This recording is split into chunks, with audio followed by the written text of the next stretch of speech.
Bonjour, aujourd'hui je vous emmène à la découverte d'une facette oubliée de Paris, les maisons sur les ponts. Mais avant de plonger dans cette histoire incroyable, je tiens à vous rappeler que vous pouvez soutenir mon travail en visitant le site de ma maison d'édition, les éditions Vox Gallia. Vous y trouverez des livres passionnants qui explorent l'histoire sous un nouvel angle.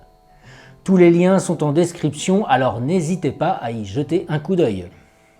Imaginez-vous dans le Paris du Moyen-Âge jusqu'au début du XIXe siècle. À cette époque, traverser un pont à Paris n'était pas seulement une question de passer d'une rive à l'autre. Non, c'était bien plus que cela. Les ponts de Paris étaient de véritables artères de la ville, des rues animées suspendues au-dessus de la Seine où la vie battait son plein.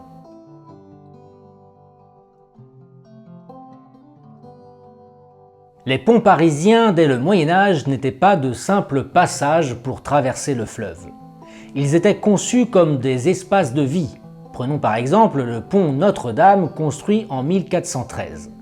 Ce pont, comme tant d'autres à Paris, était bordé de maisons et de boutiques si bien que les piétons pouvaient traverser la Seine sans même se rendre compte qu'ils marchaient au-dessus de l'eau. Imaginez la scène. Des maisons de 3 ou 4 étages, des commerces au rez-de-chaussée et au-dessus les habitations. Les ponts étaient des prolongations naturelles des quartiers adjacents. Vous pouviez y trouver des boulangers, des bouchers, des orfèvres et même des tailleurs. Les ponts étaient des lieux où se mêlaient le bruit des échoppes, les cris des marchands et le clapotis de l'eau en contrebas.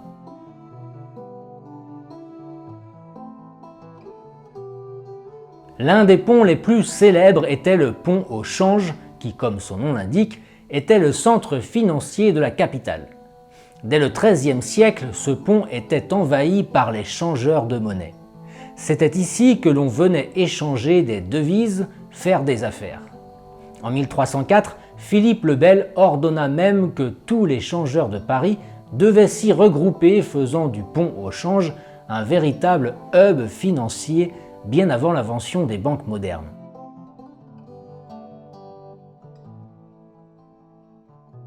Mais les ponts parisiens n'étaient pas seulement des lieux de commerce, ils étaient aussi des lieux de fête.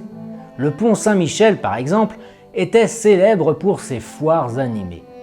On y vendait de tout, des épices, des étoffes précieuses et l'ambiance y était électrisante.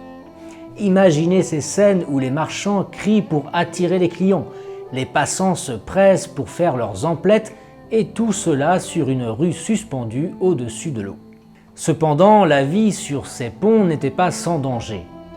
En 1618, une maison du pont Notre-Dame s'effondra sous le poids des matériaux accumulés dans un atelier de tissu. Ce drame marqua les esprits, rappelant les risques inhérents à ces constructions sur l'eau.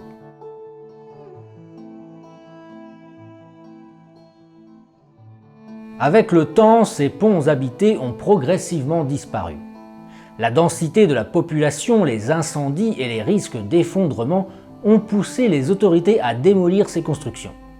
Un événement marquant fut un violent orage en 1658 qui emporta une partie du pont Marie, précipitant la destruction des maisons qui s'y trouvaient. Le coup de grâce fut donné par Napoléon Bonaparte en 1801, qui ordonna la destruction des maisons restantes sur les ponts pour faciliter la circulation et moderniser la ville. Le dernier pont habité de Paris, le pont au Double, perdit ses maisons en 1847, mettant fin à une tradition vieille de plusieurs siècles.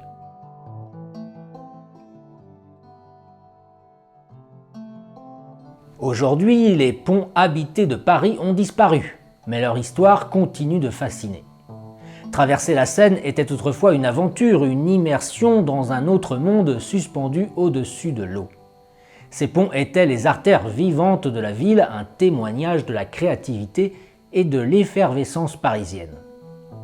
Si cette histoire vous a captivé, je vous invite à en découvrir encore plus dans les livres de ma maison d'édition sur le site des éditions Vox Gallia. Ne manquez pas l'occasion de plonger dans ces récits fascinants qui redonnent vie au Paris d'autrefois. Les liens sont en description, alors foncez! Merci de m'avoir suivi dans cette exploration de l'histoire parisienne. Si cette vidéo vous a plu, N'oubliez pas de la liker, de vous abonner et de la partager.